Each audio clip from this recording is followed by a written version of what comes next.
नमस्कार. माननीय श्रीमंत रामराज नाईक निंबाळकर साहेबांनी श्रीराम साखर कारखान्याच्या सभासदांना आवाहन केलेलं आहे की एकतर अपूर्ण शेअर्स पूर्ण करा आणि काही नवीन शेअर्स घ्या.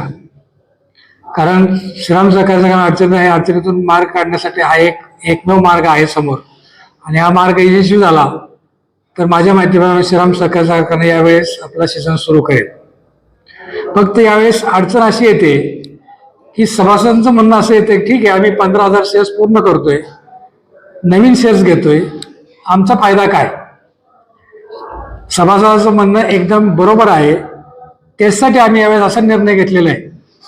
पूर्वी आम्ही सभासद आणि गेटकन यामध्ये फरक करत नव्हतो. लागण तारखेप्रमाणे दोघांचे ऊस एका वेळेस आणत होतो. दोघांनाही ऊसाचं पेमेंट काय असेल ते बरोबर देत होतो.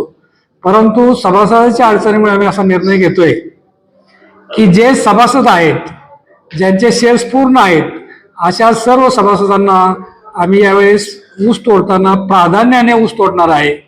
उदाहरणार्थ एखाद्या गटामधील सुरुवातीला संपूर्ण सभासदाचे ऊस तोडले जातील आणि नंतर गेटकेनवाल्याचे ऊस तोडले जातील, हा पहिला मुद्दा. आणि दुसरा मुद्दा असा आहे की सभासद आणि गेटकेनच्या पेमेंटमध्ये आम्ही जे ऊसाचं पेमेंट आम्ही देतोय त्या पेमेंटमध्ये नक्कीच 100, 150, 200 रुपयाचा फरक करण्याचा प्रयत्न करणार आहे. कारण शेवटी सभासदांचे हक्क आहेत आणि त्या हक्काच्या बाजूने किंवा ते मालक आहेत, त्या दृष्टीनं आम्ही हे दोन प्रयोग राबवलेले आहेत. एक तर ऊस लवकरात लवकर तोडणे आणि गेटकेनपेक्षा सभासदांना 100-200 रुपये जास्त देणे, अशा पद्धतीनं आम्ही संचालक मंडळाने महाराजसाहेब असतील, बाबा असतील, या सर्वांनी निर्णय घेतलेला आहे.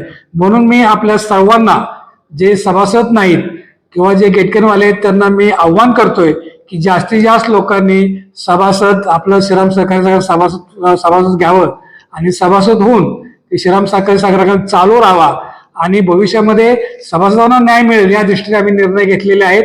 धन्यवाद.